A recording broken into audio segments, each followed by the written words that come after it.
아침 묵도하심으로 1월 14일 화요일 새벽 예배를 주님께 드리겠습니다. 묵도하시겠습니다.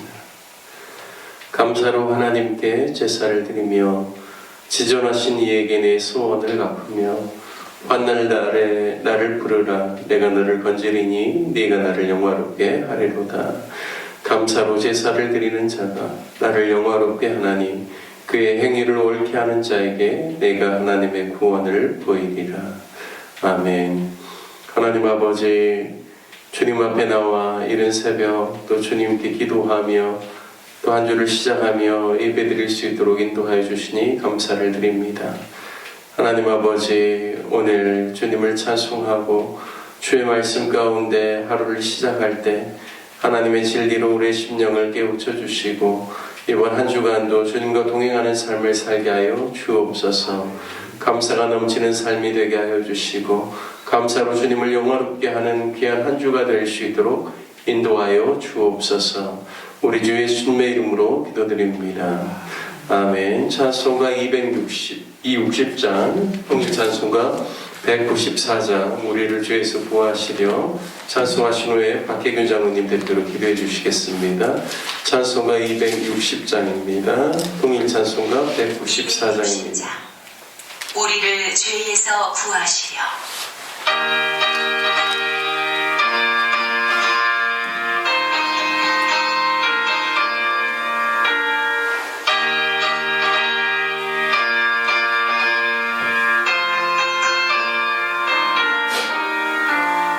우리를 죄에서 구하시려 주 예수 십자가 지셨으니 기쁘게 부르세 할렐루야. 나 구원 얻었네. 찬송하세 찬송하세 주님 나를 구하셨네. 찬송하세 찬송하세 주가 구원하셨네. 우리를 주께서 구했으니 이전에 행하던 악한 일과 주하고 더러운 모든 죄를 온전히 버렸네. 찬송하세 찬송하세 주님 나를 구하셨네. 찬송하세 찬송하세 주가 구원하셨네. 나 지금 죄에서 사함받아 거룩한 백성이 되었으니 이웃신 장막을 벗을 때도 겁날 것 없겠네. 찬송하세 찬송하세 주님 나를 구하셨네. 찬송하세 찬송하세 주가 구원하셨네. 우리가 이 세상 떠날 때에 예수의 손목을 굳게 잡고 영원히 즐거운 천국에서 주와 함께 살겠네. 찬송하세 찬송하세 주님 나를 구하셨네. 찬송하세 찬송하세 주가 구원하셨네.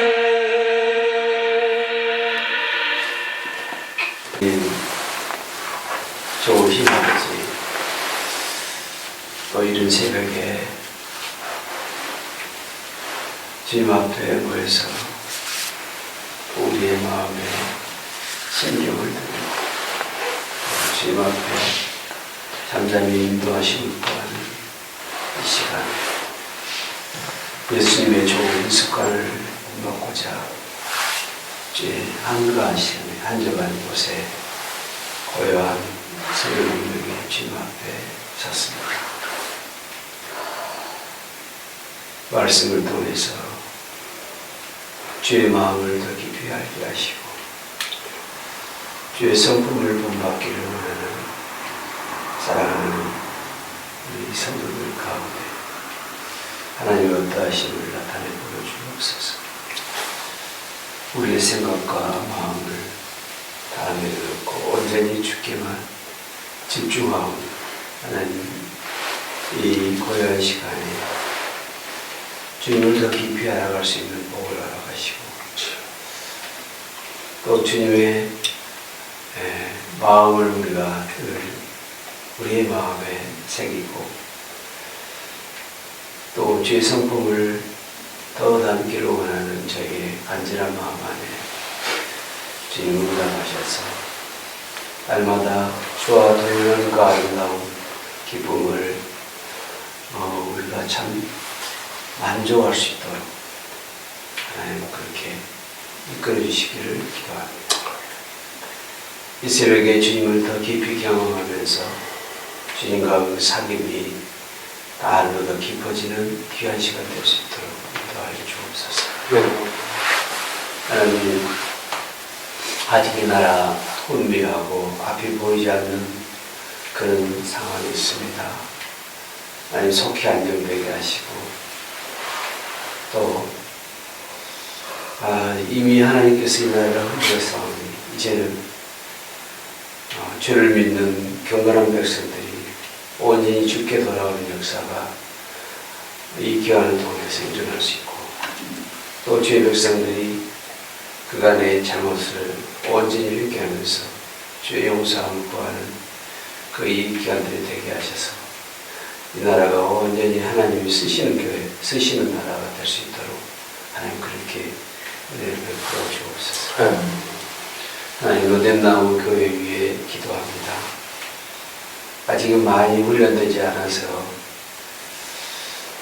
하나님을 깊이 알지 못하는 우리 사랑하는 권석들 하나님 긍휼히 여기사 그들 안에 하나님을 더 궁금해하고 하나님을 더 깊이 알기를 소망하는 마음을 부어주셔서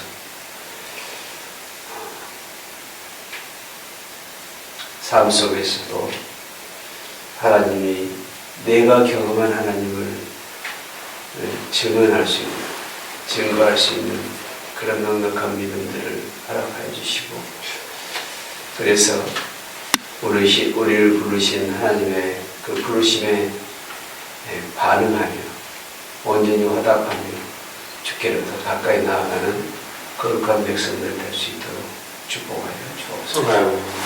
오늘도 저희가 말씀을 대합니다. 말씀 가운데 감춰져 있는 크고 비밀한 것들 깨달을 때마다 깊은 즐거움이 우리 안에 있게 하시고 또 말씀을 풀어주신 우리 목사님 더욱더 하나님 앞에 충성된 종이 되게 하시고 또 맡긴 양무리를 푸른 저장으로 신만한 물가로 인도하는데 부족함이 없는 이 양 목사님 될 수 있도록 성령으로 충만케 하여 주옵소서. 예수님의 이름으로 기도합니다. 아멘. 오늘 이른 새벽에도 주님 앞에 나오신 우리 모든 성도님들 가운데 주님의 은혜와 평강이 한 주간에도 충만하게 넘치시기를 주님의 이름으로 축복합니다. 함께 같이 오늘 나누실 말씀 창세기 36장 말씀입니다. 창세기 36장 1절부터 43절까지 저와 여러분이 한 절씩 교독하겠습니다. 창세기 36장입니다. 에서 곧 에돔의 족보는 이러하니라.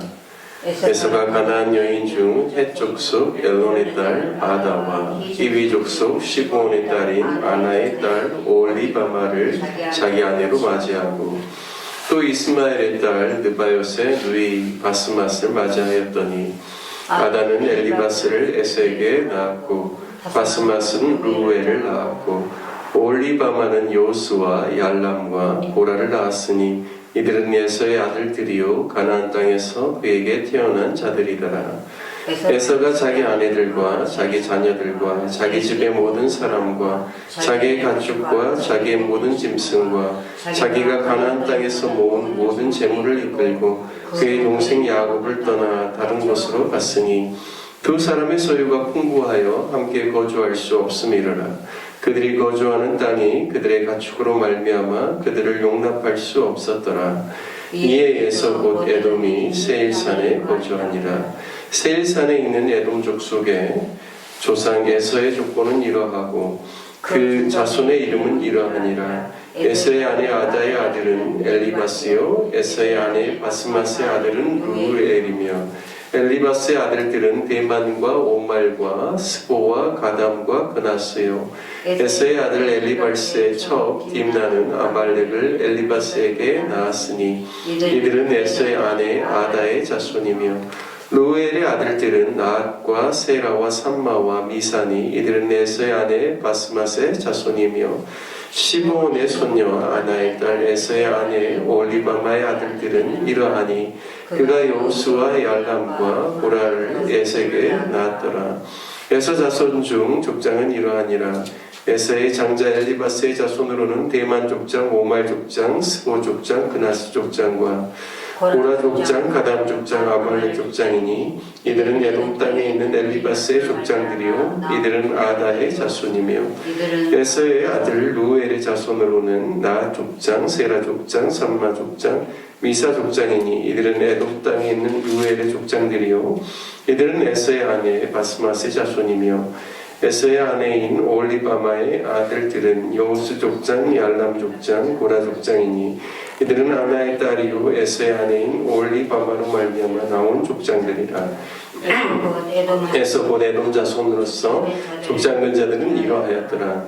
그 땅의 주민 호리 족속 세일의 자손은 로단과 소발과 시브온과 아나와 디손과 에셀과 디산이니 이들은 에돔 땅에 있는 세일의 자손 중 호리 족속의 족장들이요 로단의 자녀는 호리와 헤맘과 로단의 누이 딥나요 소발의 자녀는 알과 마나압과 에발과 스보와 오남이요 시브온의 자녀는 아야와 아나며 이 아나는 그 아버지 시브온의 나귀를 칠 때 광야에서 온천을 발견하였고 아나의 자녀는 다손과 올리바마니 올리바마는 아나의 딸이며 디손의 자녀는 헵단과 에스반과 이드란과 그란이요 에셀의 자녀는 빌한과 사완과 아간이요 디산의 자녀는 우스와 아란이니 호리 족속의 족장들은 곧 로단 족장, 소발 족장, 시브온 족장, 아나 족장, 디손 족장, 에셀 족장, 디산 족장이라. 이들은 그들의 족속들에 따라 세일 땅에 있는 호리 족속의 족장들이었더라. 이스라엘 자손을 다스리는 왕이 있기 전에 에돔 땅을 다스리던 왕들은 이러하니라. 부올의 아들 벨라가 에돔의 왕이 되었으니 그 도성의 이름은 딘하바하며 벨라가 죽고 보스라 사람 세라의 아들 요밥이 그를 대신하여 왕이 되었고 요밥이 죽고 대만 족속의 땅에 후삼이 그를 대신하여 왕이 되었고 후삼이 죽고 봇닷의 아들 곧 모압들에서 미디안 족속을 친 하닷이 그를 대신하여 왕이 되었으니 그 도성의 이름은 아빗이며 하닷이 죽고 마스레가의 삼나가 그를 대신하여 왕이 되었고 삼나가 죽고 유브라데 강변 루오봇의 사울이 그를 대신하여 왕이 되었고 사울이 죽고 악볼의 아들 바알 하나니 그를 대신하여 왕이 되었고 악볼의 아들 바알 하나니 죽고 하달이 그를 대신하여 왕이 되었으니 그 도성의 이름은 바우며 그의 아내의 이름은 우헤다벨이니 마드렛의 딸이요 마사합의 손녀더라. 에색에서 나온 족장들의 이름은 그 종족과 거초와 이름을 따라 나누면 이러하니 딥나 족장, 알와 족장, 여댓 족장, 올리바마 족장, 엘라 족장, 비논 족장, 그나스 족장, 대만 족장, 밉살 족장, 마띠엘 족장, 아람 족장이라. 이들은 그 구역과 거처를 따른 에돔 족장들이며 에돔 족속의 조상은 에서더라. 아멘. 오늘 창세기 36장을 통해서 아름다운 이별이라는 제목으로 말씀을 나누겠습니다. 오늘 말씀을 보면 곧 에서, 그러니까 에서의 이름을 이제 에돔이라고 하죠. 에돔의 족보를 상세히 기록하고 있습니다. 에서의 다른 이름이 에돔이 된 것은 그가 태어날 때 털도 있고 또 붉게 피부 색깔이 그렇게 태어났기 때문에 에서라는 말이 털이 많다라는 말이고요. 에돔은 붉다라는 그런 뜻입니다. 그래서 에서를 에돔이라고 부르기도 하였죠. 뿐만 아니라 야곱에게 에서가 자신의 장자의 명분을 팥죽 한 그릇으로 팔았죠. 이 팥죽 색깔도 붉은색입니다. 그리고 주로 이제 에서가 그가 이제 장년이 되어서 그가 이제 자신의 주 활동 무대를 세일산을 그 중심으로 하였기 때문에 세일산은 사해 여배라고도 하죠. 요단강에서 내려오면 사해가 있지 않습니까? 사해 남쪽에서부터 아카바만까지 여기가 이제 세일산 산맥이 있는 곳이라고 할 수 있는데요. 이곳이 이제 주로 그 에돔의 후손들의 이제 거주지가 됩니다. 그런데 이 세일산 이 산맥의 그 주요 그 돌들이 다 붉은 사암 성분으로 이루어졌기 때문에 또 에돔이라는 말이 에서의 후손들에게 어울리는 말이 되었습니다. 오늘 본문 36장 6절에서 8절 말씀에 보면 에서가 자기 아내들과 자기 자녀들과 자기 집의 모든 사람과 자기의 가축과 자기의 모든 짐승과 자기가 가나안 땅에서 모은 모든 재물을 이끌고 그의 동생 야곱을 떠나 다른 곳으로 갔으니 두 사람의 소유가 풍부하여 함께 거주할 수 없음이라라. 그들이 거주하는 땅이 그들의 가축으로 말미암아 그들을 용납할 수 없었더라. 이에 에서 곧 에돔이 세일산에 거주하니라. 이렇게 기록되어져 있습니다. 에서가 세일산에 거주하게 된 배경을 말할 때 그의 동생 야곱을 떠나 다른 곳으로 갔으니 두 사람의 소유가 풍부하여 함께 거주할 수 없었더라고 말합니다. 우리가 이 부분을 통해서 알 수 있는 사실은 야곱이 바단 아람 하람에서 외삼촌 집에서 이제 처가살기를 하다가 20년 만에 가나안 땅으로 이제 내려와서 형 에서와 화해한 후에 그 두 집안이 형제간에 그래도 좋은 관계를 맺고 지냈다라는 사실을 오늘 우리가 읽었던 그 6절 이하의 말씀을 통해서 알 수가 있습니다. 비록 형 에서가 팥죽 한 그릇에 장자권을 그의 동생 야곱에게 팔아버렸지만 그가 그렇다고 해서 장자가 아닌 것은 아니죠. 그러니까 하나님의 영적인 유업을 아브라함에게서 이삭에게로 이삭에게서 이제 태어난 순서상으로 보면 장자인 이제 예서에게 이삭에서 에서로 가야 되겠지만 그가 그 장자의 명분을 소홀히 여겼기 때문에 그의 동생 이제 야곱에게로 간 것을 알 수가 있습니다. 물론 이제 그가 태어날 때부터 태중에 있을 때부터 그의 어머니 리브가가 그 태중에서 싸우는 아이들을 통하여서 하나님께 물었을 때 하나님께서 분명히 큰 자가 작은 자를 섬기겠다라는 말씀도 해주셔서 물론 태어날 때부터 어떻게 보면 하나님의 놀라운 은혜의 섭리 가운데서 에서가 아니라 야곱으로 선택받았지만 그럼에도 불구하고 알 수 있는 것은 에서가 장자라는 것이죠. 그러면 그의 아버지 이삭의 입장에서는 누구에게 더 마음이 원래 더 많았습니까? 차자보다는 장자에게 많았죠. 그래서 장자를 축복하려고 했지만 그 축복도 결국엔 차자인 야곱이 받게 되었지만 그 부모의 마음으로서는 장자 에서에 대한 애틋한 마음과 또 안타까운 마음이 있었을 겁니다.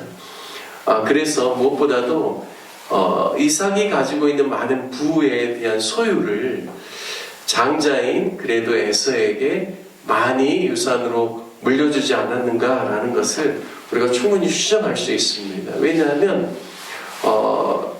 이 야곱이 20년의 처가살이를 통해서 왔을 때 자신의 가나안 땅으로 들어왔을 때 굉장한 부를 가지고 왔습니다. 이미 하나님께서 그에게 축복을 해주셔서 많은 육축들이 있었죠. 가축들이. 그래서 형에게 꽤 많은 선물을 주었음에도 불구하고 야곱이 가진 것은 그 선물은 정말 일부인 거죠.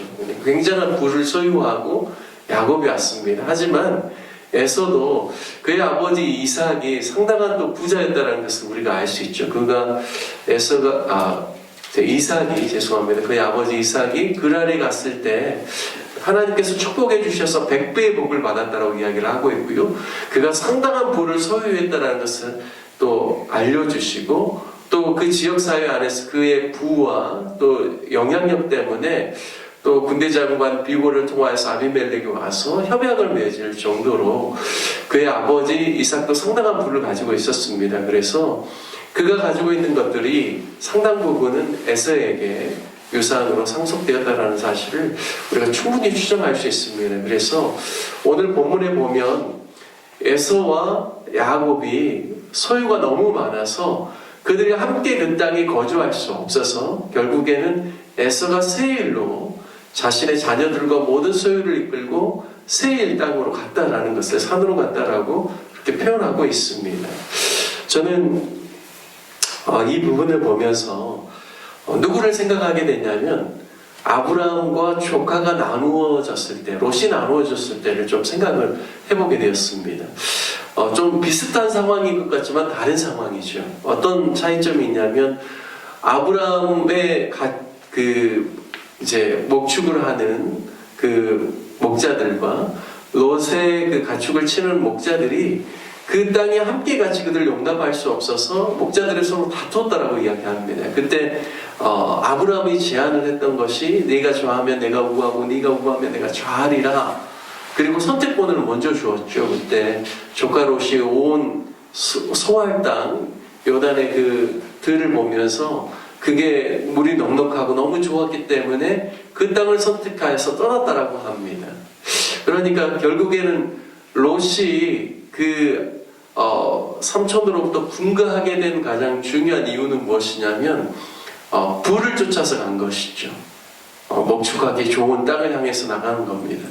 그런데 오늘 본문에 보면 야곱과 에서는요, 에서가 세일산이 뭔가 부를 얻기 좋은 땅이기 때문에 갔던 건 아닙니다. 오늘 보니까 그러면 무슨 이유일까를 곰곰이 묵상해 보면 이미 영적인 유산과 하나님의 말씀이 성취되어지는 것 가운데 야곱은 하나님께 선택을 받았고 그리고 그 영적인 유업을 하나님의 약속으로 이 아브라함 때부터 그의 조부 아브라함 그리고 아버지 이삭에서부터 이 가나안 땅을 하나님께서 그들에게 영적인 유업으로 주셨다는 것을 알기 때문에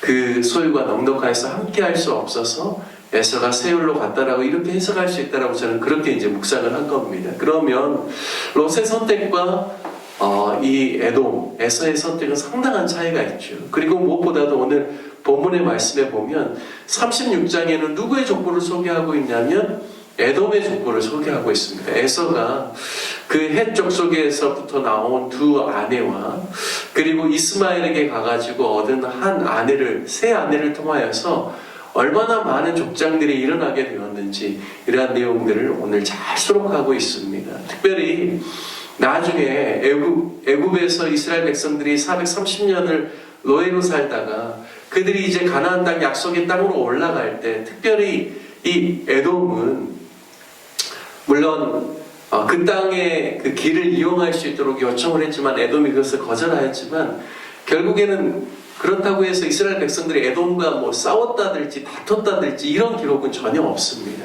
그냥 형제의 땅으로 인정을 해주고 서로에게 있어서 이렇게 대적하거나 싸우지 않도록 잘 조정했다는 사실을 알 수가 있습니다. 그래서 오늘 36장의 에서의 족보가 이렇게 자세하게 소개될 필요가 있을까? 우리는 한 번쯤 그렇게 생각해 볼 수 있지만 에서가 그래도 야곱을 대적하거나 그의 인생의 후반에 있어서 뭔가 좋지 않은 관계에 있었던 것이 아니라 스스로가 하나님의 유업과 유산이 동생을 통하여서 이어질 수 있도록 스스로 자발적으로 세일산으로 옮겨간 것을 통하여서 참 그래도 그의 인생의 초반부나 이런 부분은 참 아쉬움이 많이 남고 망령되이 그렇게 후대가 이야기하는 그 장자의 명분을 판 것에 대해서는 이야기하고 있지만 그가 그래도 마지막에 헤어짐은 그래도 아름답지 않는가라는 생각도 하게 되었습니다.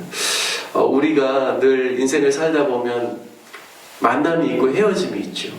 그런데 만남에 있어서는 때로는 좀 불편함이나 갈등이나 여러 가지 연약함의 요소들도 있을 수 있지만 우리의 삶에 늘 헤어짐이나 이별에 있어서는 하나님 보시기에 아름답고 늘 영적인 부분에 있어서 축복이 될 수 있는 그러한 끝맺음이 되면 좋겠다라는 그러한 또 묵상도 해보게 됩니다.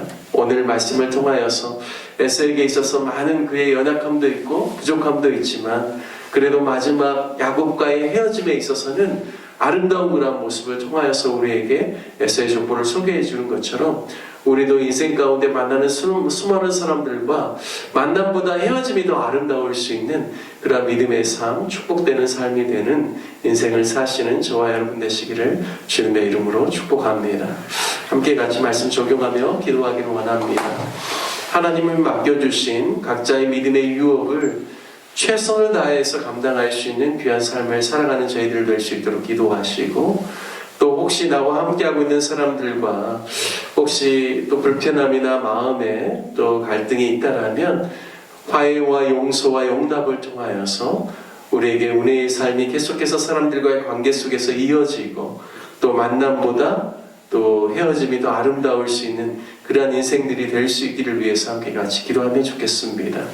또 우리 교회 성도들을 위해서 기도할 때는 모든 성도님들이 한 주를 살아갈 때 주님을 의지하고 살아갈 수 있도록 또 하나님의 아름다운 성품을 나타내고 거룩한 영향력을 또 가정 안에서 직장과 사업과 모든 삶의 영역 가운데서 나타낼 수 있는 귀한 아름다운 예수님 닮은 삶을 살아가는 우리 성도님들 될 수 있도록 기도해 주시고 또 어지러운 나라 형편을 위해서 기도해 주시고 특별히 우리 교회에서 예수전도단 킹스키즈를 통하여서 지금 인도네시아 단둥에서 또 귀한 사역을 감당하고 있는 우리 인아연 자매 그리고 우리 박주성 형제를 위해서 우리 사랑하는 두 자녀들을 위해서 그리고 함께하는 8명의 모든 팀들을 위해서 함께 같이 기도해 주시고 목포시 복음화와 대한민국 이전자들을 위해서 마지막으로 기도하고 마무리하도록 하겠습니다.